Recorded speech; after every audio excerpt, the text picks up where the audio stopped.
Hello दोस्तों, आप सभी का स्वागत है इस नए एनीमे की दुनिया में। तो वीडियो शुरू करने से पहले आप सभी से गुजारिश है कि वीडियो को लाइक और चैनल को सब्सक्राइब करना ना भूलें ताकि जल्दी से हमारी 1K की फैमिली पूरी हो सके। तो शुरू करते हैं। एपिसोड की स्टार्टिंग में गार्डन मैजिकल एकेडमी को दिखाया जाता है। इस एकेडमी में सबसे ज्यादा मैजिक की वैल्यू होती है क्योंकि ये मैजिकल एकेडमी है। नेचुरली मैजिक तो एक टैलेंट है, मगर उन लोगों का क्या जिनको मैजिक आता ही नहीं है। वो लोग जाएंगे डेंजन में और वहाँ के मॉन्स्टर्स को मारेंगे, जिससे उन्हें क्रेडिट्स मिलेंगे और उसी की मदद से वो लोग इस एकेडमी में रह सकते हैं। ये जो सारी बातें हैं हमें हमारा मेन कैरेक्टर बता रहा होता है, जिसका नाम विल होता है। इसके बाद सीन चेंज होता है और एकेडमी का ही सीन दिखाया जाता है, जहां पर एडवर्ड नाम का एक टीचर सभी लोगों को मैजिक सिखा रहे होते हैं। तभी वो विल को आवाज लगाते हैं, लेकिन विल तो एक बार में सुनता ही नहीं है। तो वो 2-4 बार बुलाते हैं, विल विल ओ विल चिल्लाते रहते हैं और कहते हैं तुम्हारी मैं खटिया खड़ी कर दूंगा। इतना बोलने पर विल को सुनाई दे जाता है, तो एडवर्ड उसे सामने बुलाकर मैजिक परफॉर्म करने को कहता है, जो सुनकर विल चाहकर भी सामने आना नहीं चाहता था। वो आना इसलिए नहीं चाह रहा था क्योंकि उसको मैजिक आता ही नहीं था, और अब वो मैजिक परफॉर्म करने की कोशिश तो करता है कि काश हो जाए, काश ये हो जाए, मगर उससे नहीं हो पाता है। जो देखकर पूरी की पूरी क्लास विल के ऊपर हंसने लगती है और कहती है साले इतना सा मैजिक नहीं आता है। लेकिन तभी प्रोफेसर सबको शांत करके विल से कहते हैं कि मुझे विश्वास नहीं होता कि हमारी एकेडमी में ऐसे स्टूडेंट भी हैं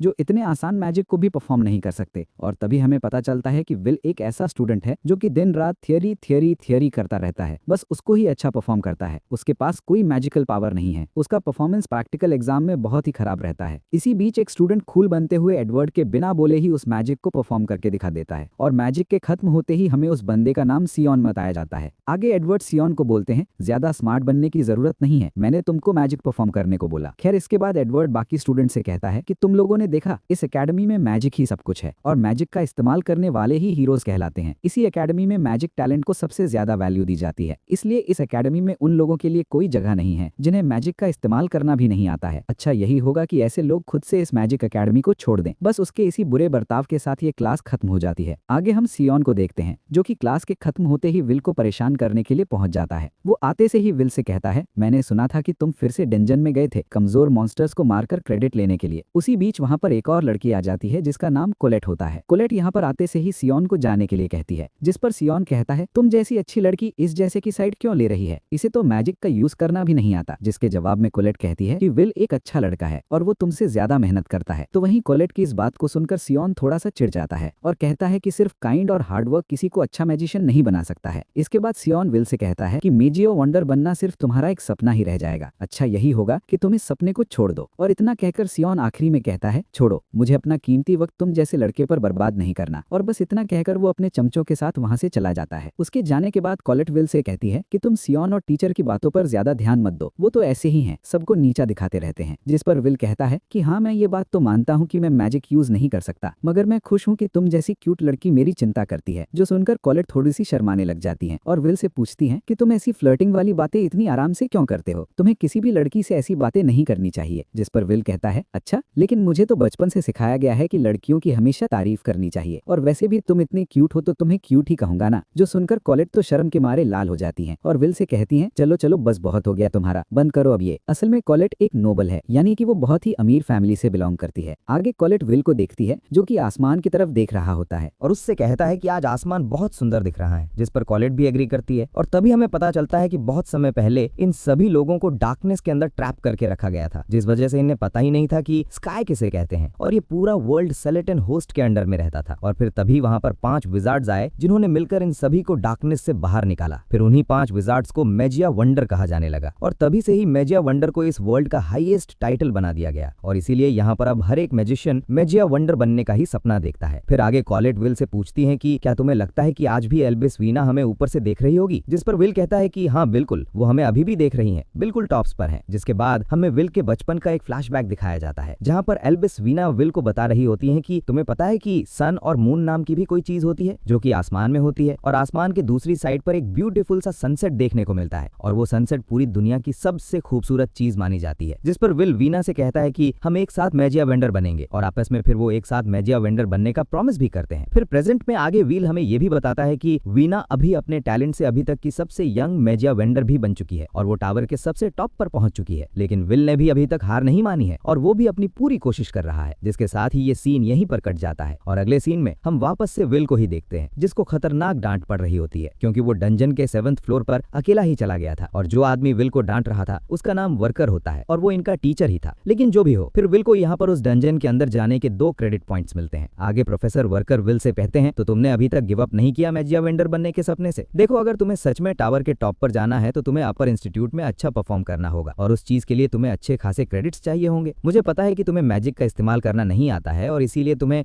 स्पेल वर्क में अच्छे क्रेडिट्स नहीं मिलेंगे और सिर्फ प्रैक्टिस क्रेडिट से एडवांस में जाना बहुत मुश्किल है। और अगर ऐसे ही चलता रहा तो तुम मैजिया वंडर को तो छोड़ो, तुम ग्रेजुएट भी नहीं कर पाओगे, क्योंकि लास्ट एग्जाम के अंदर भी विल को अच्छे क्रेडिट पॉइंट्स नहीं मिले थे और इस हफ्ते के एंड तक आते आते उसे कैसे भी करके 4 क्रेडिट पॉइंट्स तो चाहिए ही होंगे, वरना उसको स्कूल से निकाल दिया जाएगा। और तभी विल सोचता है, और इस हफ्ते के खत्म होने में तो बस 2 ही दिन बचे हैं, सिर्फ 2 दिन, मैं 4 क्रेडिट्स कहां से लेकर आऊंगा? और तभी विल फटाक से अपनी थ्योरी वाली नोटबुक में देखने लगता है कि उसे ऐसे कौन से मॉन्स्टर को मारना चाहिए जिससे उसे 4 क्रेडिट फटाफट मिल जाए। तभी वर्कर उसको देखता है, अरे यार ये तो थ्योरी में ही रहेगा जिंदगी भर। और फिर वो कहता है कि मैंने सुना है कि डंजन के 6th फ्लोर पर एक मॉन्स्टर आया है जिसे अभी तक किसी ने नहीं हराया और वो मॉन्स्टर 4 क्रेडिट पॉइंट्स वाला ही है, इसलिए तुम उस मॉन्स्टर को मारकर कुछ क्रेडिट पॉइंट्स कमा सकते हो। जो सुनकर विल खुशी के मारे वर्कर को गले लगा लेता है और उनको ये बताने के लिए थैंक्स कहता है। तो वहीं सियोन ने इन दोनों की बातें छुप कर सुन ली होती हैं और वो भी वहां जाने का मन बना लेता है ताकि वो विल को स्कूल से निकलवा सके। इसके बाद अगले सीन में हमें विल को दिखाया जाता है जो कि अपनी बिल्ली कीकी के साथ डंजन के 6th फ्लोर पर उस मॉन्स्टर को मारने के लिए आ चुका होता है। यहाँ पर वो कीकी से कहता है कि उसे इस बात की तो खुशी है कि वो पहले से ही बॉस से लड़ चुका है। तुम्हें तो याद ही होगा कि हम पहले भी कितनी आसानी से उसके फायर से बच चुके थे, हमें बस उसकी फायर से बचना होता है। जो सुनकर कीकी उदास हो जाती है क्योंकि पिछली बार कोई आग वाग से बचे नहीं थे, बेचारी आग में झुलस गई थी वो तो। विल कहता है, अरे तुम चिंता मत करो, तुम पिछली बार की तरह नहीं चलोगी क्योंकि हम इस बार तो फायर ब्रीच से बचकर रहेंगे और इसीलिए कीकी तुम मेरी मदद करना, मैं तुम्हारी नाक पर भरोसा कर रहा हूँ। तभी सीन सियोन और उसके साथियों की तरफ शिफ्ट होता है जो कि डंजन में विल से आगे पहुंच चुके थे। यहाँ पर सियोन उसके साथियों से कह रहा था कि अगर वो लोग उस मॉन्स्टर को विल से पहले हरा देंगे तो विल को क्रेडिट पॉइंट्स नहीं मिलेंगे जिससे उसे स्कूल से निकलवा दिया जाएगा। जो सुनकर सियोन का एक साथी कहता है कि हाँ वो सब तो ठीक है, लेकिन सियोन तुम्हारा ये प्लान बहुत ही डरावना है, वो मॉन्स्टर बहुत ही ज्यादा ताकतवर है, हम तीनों उसे नहीं हरा पाए तो हमारी जान भी जा सकती है। जो सुनकर सियोन गुस्से से कहता है कि क्या तुम नहीं जानते कि मैं एक एलाइट हूँ, जिस पर उसका साथी उससे माफी मांगने लगता है। आगे जब वो लोग मॉन्स्टर को ढूंढ ही रहे होते हैं कि तभी सियोन के साथी को पीछे से एक मुक्का लगता है जिससे वो दूर दराज जाके गिरता है और जब वो दूसरा लड़का पीछे देखता है तो वो मॉन्स्टर को देख के डर जाता है और जोर से चिल्लाने लगता है, जिससे इधर व्हील को भी उनका पता चल जाता है और वो सीधा उनकी तरफ तेजी से भागता है। और जैसे ही व्हील वहां पर पहुंचता है तो वो देखता है कि सियोन अकेले ही उस मॉन्स्टर से लड़ रहा होता है। तो वहीं उस खतरनाक मॉन्स्टर को देख के वो थोड़ा डर जाता है और अपने मन में कहता है कि इस मॉन्स्टर का नाम तो इविल सेंटिनल है, लेकिन ये यहाँ पर कैसे आ गया? इसको मारने के तो असल में 10 क्रेडिट पॉइंट्स मिलते हैं और ये मॉन्स्टर तो नीचे वाले फ्लोर्स में पाया जाता है, तो ये यहाँ पर कैसे आ गया? और वो सब तो ठीक है, ये सियोन यहाँ पर क्या कर रहा है? तभी आगे व्हील वहां पर देखता है कि सियोन के मैजिक अटैक से मॉन्स्टर को कुछ ज्यादा फर्क पड़ नहीं रहा था और अगर ऐसे ही चलता रहा तो सियोन की सारी सियान पत्ती निकल जाएगी, वहीं पर मारे जाएंगे। लेकिन तभी फिर वो अपने मन में सोचता है कि क्या उसे सियोन को बचाने जाना भी चाहिए या नहीं चाहिए। सियोन तो हर वक्त उसकी इंसल्ट करता रहता है, उसको परेशान करता रहता है। लेकिन तभी व्हील को वीना की बात याद आ जाती है जिसमें वीना ने व्हील से कहा था कि उसने व्हील के जितना बहादुर और काइंड पर्सन नहीं देखा है और इतना बोलकर वो व्हील को ग्लासेस गिफ्ट में देती है। आगे व्हील उन्हीं ग्लासेस को पहनकर सुपर हीरो वाली फीलिंग लेता है और तभी इधर जब वो मॉन्स्टर जैसे ही सियोन पर अटैक करता है तब व्हील वहां जाकर मॉन्स्टर के अटैक को रोक लेता है। और तो वही दूसरी तरफ प्रोफेसर एडवर्ड प्रोफेसर वर्कर के पास आते हैं। अब ये खड़ूस एडवर्ड यहाँ पर क्या करने आया है? वो प्रोफेसर वर्कर को आकर बताते हैं कि सियोन और उसके 2 दोस्त बिना परमिशन के डंजन में चले गए हैं, इसीलिए तुम उन लोगों को वापस लाने के लिए किसी को भेजो। जिस पर प्रोफेसर वर्कर एडवर्ड से पूछते हैं कि वो लोग डंजन के कौन से फ्लोर पर गए हैं, जिसके जवाब में प्रोफेसर एडवर्ड बताते हैं कि वो लोग 6th फ्लोर पर चले गए हैं। जो सुनकर प्रोफेसर वर्कर कहते हैं 6th फ्लोर पर? अब तुम्हें उनकी चिंता करने की कोई जरूरत नहीं है क्योंकि व्हील भी वहां पर है। और इतना कहने से ही वो प्रोफेसर एडवर्ड को अपने मैजिक बॉल में डंजन में व्हील की लड़ाई को दिखाते हैं, जहां पर हम व्हील को देखते हैं जो कि उस मॉन्स्टर से एकदम खतरनाक तरीके से लड़ाई कर रहा होता है। ये इतना खतरनाक कैसे बन गया? और इसी लड़ाई के बीच व्हील उस मॉन्स्टर की एक उंगली काट देता है, लेकिन इससे उस मॉन्स्टर को बहुत गुस्सा आ जाता है और वो व्हील पर एक खतरनाक अटैक कर देता है। पर व्हील भी कमजोर नहीं था, वो उसके हर एक हमले को अपने स्वॉर्ड से ब्लॉक कर रहा होता है। आगे हम देखते हैं कि वो मॉन्स्टर व्हील के ऊपर एक पत्थर फेंक देता है, मगर व्हील भी उसके अटैक से बचकर मॉन्स्टर के पीठ पर अपनी तलवार घुसेड़ देता है। व्हील को इतना ज्यादा अच्छे से लड़ते देख इधर सियोन शॉक रह जाता है। वो अपने मन में सोच रहा होता है कि क्या ये सच में वही व्हील है जिसे मैजिक भी नहीं आता है? तो वहीं दूसरी तरफ प्रोफेसर एडवर्ड भी व्हील के खतरनाक शो को मैजिक बॉल में देख रहे होते हैं। यहाँ पर प्रोफेसर वर्कर एडवर्ड को बताते हैं कि व्हील के पास सुपर स्ट्रेंथ है और उसके पास ऑब्जर्वेशन स्किल भी है, इससे वो अटैक्स के पैटर्न को याद रखे नेक्स्ट अटैक को गेस कर लेता है। और डंजन में हम इसी चीज का नमूना भी देखते हैं। व्हील उस मॉन्स्टर के अटैक पैटर्न को समझकर उसके अटैक से बचते हुए उसका एक हाथ काट देता है। और तब प्रोफेसर वर्कर एडवर्ड को आगे कहते हैं कि भले ही व्हील को मैजिक नहीं आता है मगर वो इस दुनिया में अकेला ऐसा स्पोर्ट्समैन है जिसकी स्पीड लाइट के जैसी है। तो वहीं इधर व्हील उस मॉन्स्टर की तलवार को उठाता है, मगर तभी वो मॉन्स्टर व्हील पर मैजिक से अटैक कर देता है। लेकिन तभी व्हील एकदम खतरनाक लाइट की स्पीड से उस तलवार से मॉन्स्टर की मैजिक के साथ साथ मॉन्स्टर को भी 2 हिस्सों में काट देता है, जिससे उस मॉन्स्टर का वहीं पर पत्ता कट हो जाता है, वो मर जाता है। व्हील को ऐसा करते देख प्रोफेसर एडवर्ड भी सदमे में चले जाते हैं और वो एकदम शॉक में ही ये कहते हुए चले जाते हैं, ये इम्पॉसिबल है, ये बिल्कुल इम्पॉसिबल है। एक आदमी जिसको मैजिक ना आता हो वो मैजिक को सरपास कर दे। इसके बाद आखिरी में हमें दिखाया जाता है कि व्हील को उस मॉन्स्टर को मारने के लिए प्रोफेसर वर्कर 10 क्रेडिट पॉइंट्स देते हैं। और बस इसी के साथ ये एपिसोड यहीं पर खत्म होता है। तो वीडियो पसंद आई हो तो एक लाइक और चैनल को सब्सक्राइब करना ना भूलें और कमेंट में आप अपनी राय जरूर बताएं कि वीडियो कैसी लगी।